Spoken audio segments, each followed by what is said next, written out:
송파 세움수 고등부 원장 이철용이라고 합니다. 네.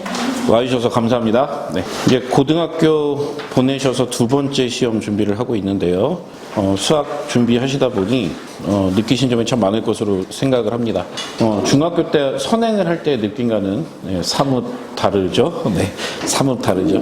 그래서 실질적으로 이 고등학교 수학의 내신 부분이 어떻게 좀 결정이 나고 어떤 부분을 좀 주요적인 사항으로 보셔야 하는지를 좀 일목요연하게 좀 정리를 해드리고요.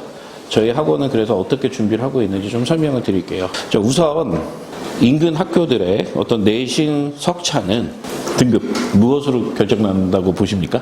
네, 그렇죠. 심화 실력, 요게 정확하죠. 네.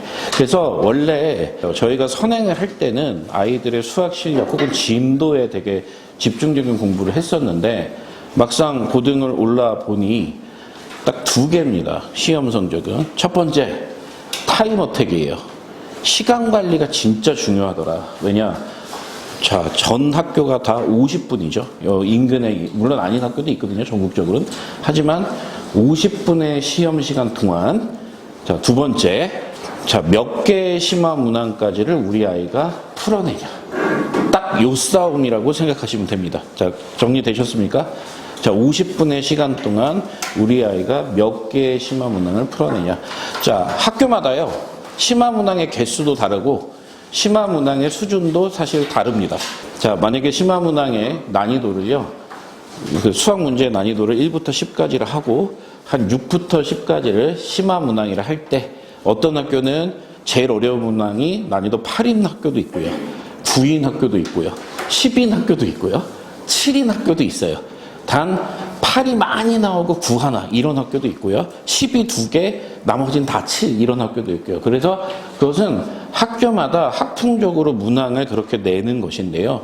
중요한 것은 우리 아이가 속해 있는 학교, 학풍적으로 나오는 그 심화 문항의 수준을 파악한 후에 자, 우리 아이가 그 레벨의 문항을 얼마나 빨리 풀어낼 수 있냐에 대한 솔루션과 그것에 대한 디벨롭이 고등 수학학원을 다니시는 이유세요. 아셨죠? 네, 그게 고등학교 수학학원을 보내시는 이유세요. 자, 중요한 건 이겁니다. 그러면 양치기가 아니라 심화 문항을 열심히 풀어 제끼면 되나? 우리 아이가 심화 문항을 기계적으로 풀어내는 능력을 키우면 되나? 맞죠? 네. 자, 심화 문항을 양치기를 하지 않고 유형 문항, 더 기초 문항의 양치기를 하지 않고 심화 문항을 시간 내에 푸는 거 불가능합니다. 그래서 기본적으로 이 수학이란 공부 자체는 고등학교 와서도 유형이라든가 기초적인 어떤 낮은 단계의 심화 문항은 굉장히 많은 풀이량을 요구를 하는 게 사실이에요. 그것은 시험 시간 때문에 그렇습니다. 예를 들어서 어떤 학교 같은 경우 두 문항에 레벨 9 문항이 있다 칩시다. 그러면 이 두 문항을 빼고 나머지까지 몇 분 안에 풀어야 되냐, 이런 싸움이 된다, 이런 얘기를 드리겠습니다. 자, 수능은요 굉장히 구조적인 시험이어서 실제로 22번, 30번 이런 문항들이 제일 어려운 걸 우리 아이들이 알아요. 그죠? 그래서 나의 등급이나 현재 실력을 보면 그 문항들을 제끼고 푸는 아이들도 많거든요. 근데 내신은 왠지 그러니까 객관식 제일 마지막과 서답형 제일 마지막 혹은 서술형 제일 마지막이 어려울 것 같지만 그렇지 않게 출제되는 경우도 많아요. 그래서 우선은 이 수능과 좀 구분을 해야 될 것은 문항에 대한 난이도 파악도 사실 굉장히 중요한 요소가 된다, 이렇게 보시면 되겠어요. 그러면 자, 우리 아이들이요 지금 뭐 중간고사 성적 보셨을 거고 기말고사 이제 해가는 거 보면 예상 성적이라는 것이 보이시죠? 그렇죠? 자, 근데 제가 22년간 고등부를 지도하면서 느낀 점은 우리 아이들의 성적은요 하던 대로 안 해야 올라가요. 하던 대로 했기 때문에 그런 성적이 나오고 있다, 이렇게 보시면 되겠습니다. 우선요 이걸 좀 체크를 하세요. 첫 번째, 유형 공부에만 너무 치중하고 있지 않냐. 그러니까 대부분의 학교들이 심화 문항이 엄청난 퍼센트로 출제가 되는데 너무 유형 공부에만 치중하고 있지 않냐. 속된 말로 아이 입장에서 만만한 문항들만 너무 무한반복씩 하고 있지 않나, 이걸 체크하시고요. 자, 두 번째, 그러면 우리가 양치기를 해야 되는 부분은 어디냐? 유형은 기본이고요. 자, 아이가 지금 만약에 레벨 7까지 풀 수 있는 실력이라면 레벨 8, 나아가 레벨 9 이렇게 아이의 심화 능력을 향상시킬 수 있는 쪽에다가 그러니까 대폭적인 양을 투자해 주셔야 돼요. 자, 이건 사실은 우리 아이들이 알아야 되는 얘기입니다. 자, 레벨 7을 풀 수 있는 아이가 레벨 8 문항을 풀게 되면 어떤 현상이 벌어질까요? 네, 못 풀죠. 네, 못 풀죠. 네, 당연히 못 풀죠. 그게 수학입니다. 못 풀죠. 그러면 시험장 가서도 못 풀죠. 그럼 내가 레벨 7까지 풀 수 있으니까 시간이 있어도 8, 9는 못 풀어요. 이해되시죠? 근데 중요한 건 내가 레벨 7이에요. 근데 레벨 7도 못 풀 수도 있죠. 시간이 부족하면. 그러니까 자, 공부의 초점을 어디다 맞추냐. 심화문항을 풀 수 있는 역량의 심화문항을 빨리 푸는 연습을 첫 번째. 두 번째, 풀 수 없는 문항을 푸는 공부에다 양을 집중시켜서 공부를 해야 됩니다. 사실 되게 간단해요. 풀 수 있는 문항을 빠르고 정확하게 푸는 능력 1번, 못 풀게는 문제를 끊임없이 공부하는, 연구하고 탐구하고 분석하는 공부. 자, 이 1, 2번의 공부 비율은 앞에 쪽이 한 20%면 뒤에 쪽이 80% 이렇게 구성이 돼야 된다. 아셨죠? 근데 거의 대부분 앞쪽이 90%, 뒤쪽이 10% 공부를 하죠. 그러면 현재 내가 못 풀고 있는 문제를 풀어낼 수 있는 능력을 기르는 공부를 하지 않고요. 내가 득점할 수 있는 문제에 대한 공부만 계속적으로 하고 있다. 자, 아셨죠? 자, 우리가 태어날 때부터요. 이 수학은요. 솔직히 얘기 드리면 DNA가 있어요. 되게 죄송한 얘기지만 DNA가 있어요. 어머님들도 옛날에 수학 공부 해보셨으니까 다 이 부분 인정할 거예요. 나는 죽어라 공부해도 안 되는데 옆 친구는 놀면서 잘하는 애들이 있어요. 맞죠? 예. 근데 이렇게 생각하시면 돼요. 타고난 능력치는 달라요. 이건 뭐 어쩔 수가 없습니다. 근데 자, 지금 우리 아이들은 이제 수상하고 있잖아요. 이 정도면 능력치의 역치를 끝낸 상황이에요. 아무리 좋은 유전자로 태어났어도 여기서부터는 다 똑같다. 비슷하다. 여기를 더 뛰어넘는 애들은 없다. 이제 끝이에요, 입시 수학은. 그러면 우리 애가 부족했다면 자, 어떻게 심화 레벨의 빌드업을 통해서 나아가면 됩니다. 이해되시죠? 야, 너무 불공평한 거 아니에요? 어떤 애는 태어날 때부터 레벨 8을 풀 수 있고 우리 애는 태어날 때부터 레벨 6부터도 못 풀어요. 근데 중요한 건 그 6, 7, 8을 풀어가는 과정은 사실 학습 과정이지 그것을 한다고 해서 못하는 게 아니다. 더 좋은 얘기 해드릴게요. 레벨 10은 없어졌잖아요, 이제. 안 낸대잖아요. 사실 레벨 10은 안 타고 태어났으면 못 풀어요, 그 문제. 저는 아이들한테도 맨날 얘기했거든요. 킬러는 적정 수준 이상의 두뇌를 장착하지 않으면 원래 못 푼다. 아셨죠? 네. 이해되셨죠? 그래서 자, 심화 문항에 대한 빌드업을 어떻게 만들어 갈 것이냐, 이것을 앞으로의 전략적 구성으로 잡으시면 되겠다. 그러면 이제 딱 질문하세요. 그럼 심화가 안 되는 어떻게 하라고요? 자, 설명을 좀 들으시면 되겠습니다. 자, 우선 첫 번째, 국가에서요, 수학 제도를 바꾸잖아요. 입시 제도를 바꾸잖아요. 룰이에요. 무조건 그렇게 나와요. 그러니까 막 킬러 없애겠다 했잖아요. 그럼에도 불구하고 나오지 않습니다. 아셨죠? 앞으로 이건 고1들한테 매우 중요한 이슈가 될 거니까. 자, 그저께인가요? 어젠가요? 킬러 문항이 발표가 됐어요. 이런 문항을 킬러라고 한다. 자, 수학을 모르는 사람 입장에서는, 현재 입시 수학을 모르는 입장에서는 이 문제들이 뭔지를 잘 모르겠으나 제가 이제 보니까 이래요. 올해 고3 6월 30번 그 문제를 킬러 문항으로 지정을 했어요. 자, 고등수학을 아는 사람, 저처럼 문제를 다 풀 수 있는 사람 입장에서는 그 문항이 킬러라는 걸 확인하는 순간 되게 이상한 거예요. 왜냐? 안 어려워요, 그 문제. 네, 중킬러 치고도 쉬운 편이에요, 그 문제. 그래서 공통점이 뭔지 찾아봤어요. 첫 번째, 정답률이 낮은 문제를 킬러라고 한 것 같다. 네, 실제 어려운 문제는 객관식에도 있는데 그 킬러라고 지정했던 8문항 중에 객관식 문항은 단 하나도 없어요. 왜냐? 객관식은 원래 정답률이 20%가 넘어요. 찍어 맞추잖아요. 그래서 단답형, 서답형 문제들만 출제가 된 데다가 22번과 30번의 문항이 배치되어 있잖아요. 그럼 애들이 어떻게 하죠? 거르죠. 예. 자, 대한민국 작년 미적분 선택자 수능 1등급 84점입니다. 자, 1등급의 목표인 아이들 생각보다 되게 많잖아요. 킬러 2개 풀리면 92점이잖아요. 굳이 100분 시간도 모자라 죽겠는데 그냥 평사점을 틀릴래 킬러를 틀릴래 당연 킬러 틀리잖아요. 그래서 정답률이 자연적으로 내려가는 현상이 있습니다. 자, 이거고요. 근데 이러면 너무 재미없잖아요. 오셨는데. 그래서 수학적인 관점으로 공통점을 하나 찾았어요.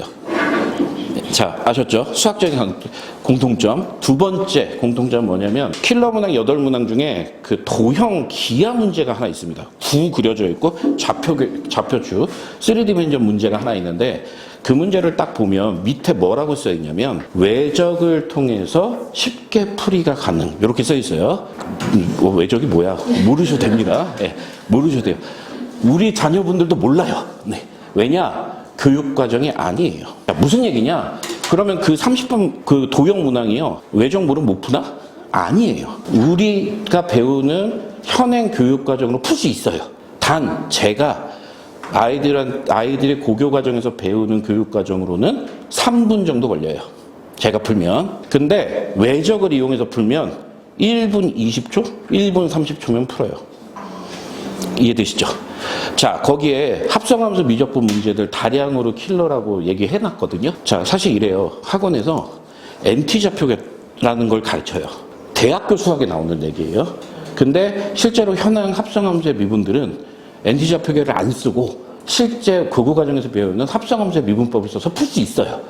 그러면 한 2분 걸려요.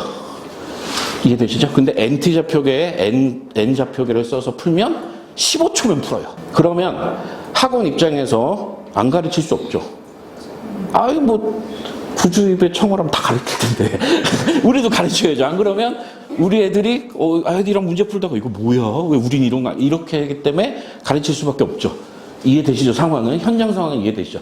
즉 킬러라고 얘기했던 문제들의 두 번째 공통점은 대학교 수학을 통해서 그 문항의 풀이가 쉬워지는 경우라고 공통점을 찾았다. 이 얘기를 드립니다. 이해되시나요? 앞으로 더 높은 수준의 개념과 원리를 통해 문제풀이가 쉬워질 수 있는 현 교육과정이 아닌 다른 방식으로 쉬워질 수 있는 문제는 좀 배제하겠다 이런 뜻으로 보입니다. 이해되셨죠? 자, 요것만 들으셨어도 오늘 설명엔 잘 오신 거예요. 아닌가요? 자, 그러면 이제 어떤 게 필요할까요? 자, 잘 보세요. 객관식도요, 주관식도요, 이제 그런 식의 스타일의 문제를 안 내겠다는 얘기거든요. 그죠? 그러면 사실은 보통 평소에는 저희가 국가 과정을 넘어서 가르치던 그 내용들을 굳이 아이들이 습득할 필요가 없네요. 그냥 현행 교과 과정으로만 충실하게 공부하는 게 매우 중요하다. 근데 여기서 진짜 제가 높아심에 얘기 드리는데 원래 그 문항들도 교육 과정 내로 다 풀려요. 풀리긴. 차곡차곡 풀어가면 단 오래 걸릴 뿐. 되셨죠? 그러니까 이제 그런 문항들은 배제를 하겠다. 되셨습니까? 그럼 일선 강사들도 이제 그런 문제들을 안 가르치겠죠. 그러면 저기 제일 위에 극상위권을 가르치던 선생님들은 가르칠 내용이 없겠죠. 네, 그게 의미가 없으니까요. 이제 이런 상황으로 좀 정리를 하면 되겠다. 그럼 우리 고1들은 지금 뭘 해야 되죠? 사실 수상하는요. 그런 테크닉을 부릴 만한 것들이 사실 되게 많긴 하지만 그건 대부분 교육과정 이내의 것들이에요. 이해됐죠? 수원수투, 앞으로 수원수투를 나아감에 있어서 자, 교과서적인 내용 말고 쓸데없는 개념은 굳이 배워봤자 혼란만 가중하고 시간만 낭비될 것이다. 다시 바뀌지 않는 이상. 그래서 그런 어떤 구조로 좀 보시고 접근하시면 되겠습니다. 어떻게 보면 공정할 수도 있나요, 이게? 어떻게 보면. 뭐 이거는 제가 정치적 얘기를 하는 게 아닙니다. 자, 근데 전 이렇게 생각을 해요. 제도가 바뀌잖아요. 룰이 바뀐 거잖아요. 그러면 빠르게 적응하는 게 승자예요. 어쩔 수 없어요. 그러니까 아이들을 지도하는 입장에서는 정치가 어쩌고 저쩌고 관심이 없고 우리 아이들이 어떻게 적응해서 그 안에서 최선의 성적을 낼 수 있냐 이것만 관심이 있으니 이렇게 좀 정리를 해서 얘기를 드립니다. 이해되시죠? 그래서 자, 앞에 얘기랑 좀 결부를 지으면 이제 고등학교 왔으니 모조리 심화 싸움이다. 근데 제일 어려운 킬러는 수능에서는 없어졌고 교과 과정을 이용하지 않는 문제는 나오지 않습니다. 됐죠? 자, 그럼 내신은요? 내신은요? 그렇게 생각하시네요? 원래 내신은요, 선생님 기준이에요. 학교 선생님이 가르치면 나오고요. 안 가르치면 안 나와요. 이해되셨죠? 그래서 그 파장이 아마 그렇게 비춰질 것이다. 이렇게 보시면 되겠습니다. 근데 대부분 지금 송파 지역에 있는 학교들은 그런 것들을 필요로 하는 구조의 문항들이 없어요, 별로. 원래 애시당초 별로 없어요. 그래서 기존 그대로의 학풍들을 좀 유지해 갈 패턴에 있다. 이렇게 이해되셨습니까? 자, 그럼 아이들이 수학 심화 문항을 풀기 위해서 제일 중요한 문제는 뭘까요? 자, 교과 과정이랑 교육 과정 자체가 어떻게 구성이 되어 있는지를 우선 좀 이해를 하고 계셔야 돼요. 자, 대한민국 수학이 입시 수학이 전체 고등학교 1학년부터 3학년까지의 전체적인 문항들의 기준점이라는 게 있어요. 그 기준점이 뭘까요? 기준점은 뭐냐? 국가에서 내는 문제들이에요. 국가에서 내는 문제는 뭐죠? 수능, 모의고사. 이게 기준이에요. 이런 문제들이 어려운 문제들이고 이런 문제들이 어려운 문제의 종류다. 자, 예를 들어서 휘문고가 일반고 중에 읽기를 가장 좋잖아요. 휘문고 내신 문제가 기준이다. 이상하잖아요. 아니죠, 그거. 네, 그래서 그냥 국가에서 내는 준킬러 킬러 문항들이 기준이에요. 우선 이게 기준이에요. 그러면 학교들은 내신 출제를 어떻게 할까요? 그 기준을 갖고 냅니다. 모의고사 문항을 변형하거나 숫자를 바꾸거나 또 변형을 하거나 모의고사에 기준된 문제에서 새로운 문제를 만들어내거나 이런 기준이에요. 자, 이제 예비고일이 아니시니까 제가 솔직하게 얘기 드리면 거의 대부분의 학교 90% 이상의 학교가 모의고사 문항들을 1차 변형한 문제를 거의 대부분 숫자를 바꿔내요. 거의 대부분 90%의 학교가. 근데 자사고들 있죠.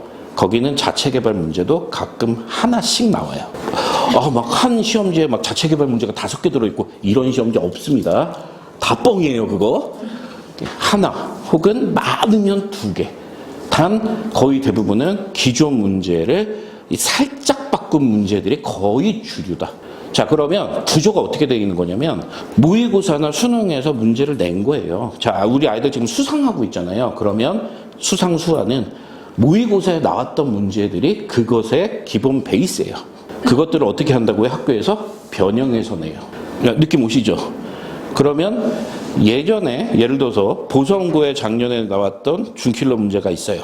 그걸 올해 동북고에서 내고 싶어요. 그러면 그대로 내면 문제가 상당하잖아요. 그러니까 어떻게 해요? 또 변형해서 내겠죠. 지금 교육과정은 5년째예요. 변형이 되고 있는 문항들이 매년 출제되고 있는 모의고사를 기반으로 한 변형 문제들이 나온 각각 학교의 내신 기출들, 이것들이 결국 변형에 대한 연습 체계다. 이렇게 보시면 되겠네요. 자, 그래서 뭘 푸는 게 제일 중요할까요? 모의고사를 푸는 거는 중요하나 그건 기준이고요. 내 실력을 체크하는 용도고요. 실제로 아이들이 학교에서 고득점을 받으려면 풀어야 되는 것은 기출 중에 변형된 문제들. 네, 이걸 풀어야 성적이 나온다. 이 얘기입니다. 아셨죠? 그 변형된 문제들도 뭐가 있냐? 레벨이 있잖아요. 그래서 그렇다. 이렇게 보시면 되겠네요. 자, 아까 제가 이 얘기 드렸어요. 킬러가 없어졌다 했죠.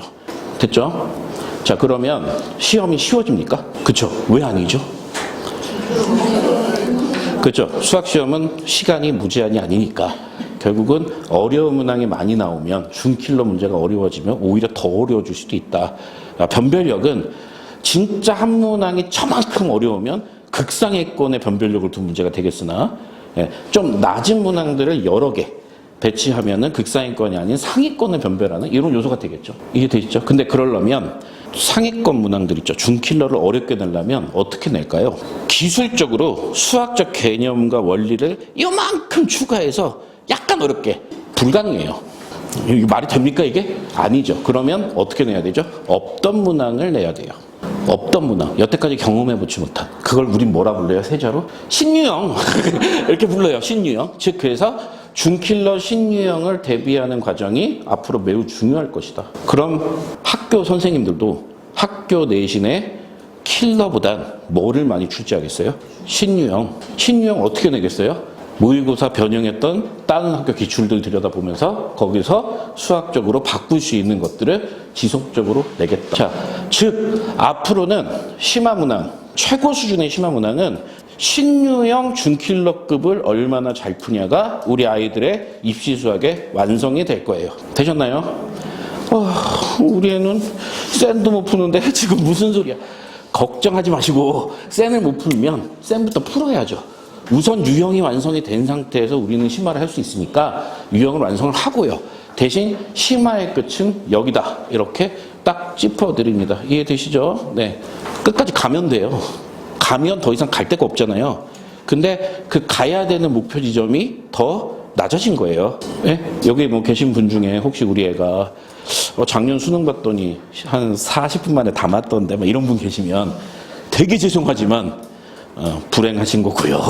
그런 학생이 아니라 아직 수능을 봤을 때 뭔가 오답이 있다라면 사실 우리 아이들 입장에서는 사실 되게 조금 유리해진 상황이다. 이렇게 보시면 되겠고, 결국 그 상황이 아니라 한 88점이나 84점까지밖에 못 올라간다. 이러면 변화에 해당이 안 된다. 이해되시죠? 해당이 안 된다. 유불리가 없다, 거기는. 이렇게 보시면 왜 웃으세요? 있는 그대로인데요. 네. 그래서 유불리가 없다.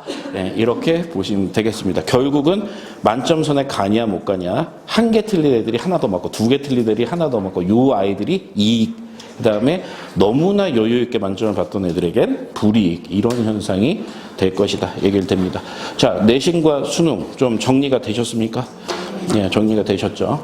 자, 그러면 이제 무슨 얘기를 할 거냐? 학원 얘기를 이제 하면서 다시 수학 얘기를 해드리겠습니다. 자, 고등부 학원을 설계할 때 제일 중요한 건요, 이 1번이에요. 사고력 증진을 어떻게 시키냐.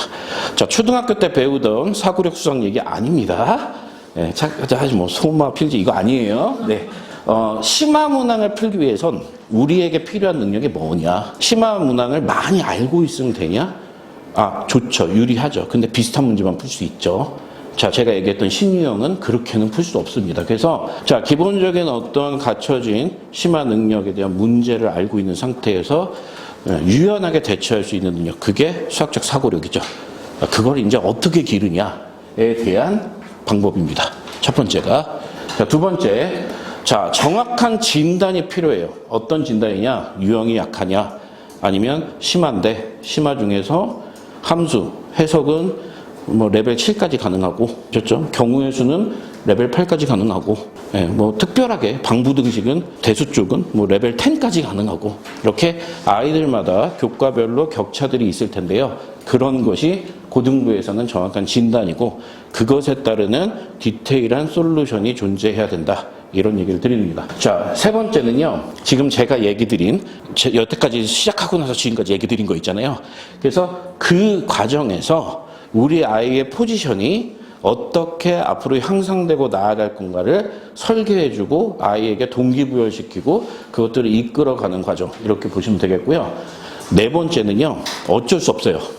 고등부는 진짜 강사 퀄리티가 중요합니다. 원장 퀄리티는 별로 안 중요해요. 네, 제가 원장이에요. 네, 원장 퀄리티는 별로 안 중요해요. 강사 퀄리티가 진짜 중요하다. 왜냐? 그 강사들의 퀄리티가 뭐냐면 심화 문항을 풀어나갈 수 있는 레벨업이나 디벨롭을 하는 능력이거든요. 그게. 이해되시죠? 그래서 이렇게 얘기를 좀 해봅니다. 자, 저희 재원생 중에 어떤 친구의 설계 과정을 좀 얘기를 드립니다. 처음에 왔을 때, 겨울에 왔을 때요, 이게 문제였어요. 그러니까 저희가 다 이렇게 판단을 한 겁니다. 심화가 너무 안 돼 있다. 자, 진도는 수원까지는 했었어요.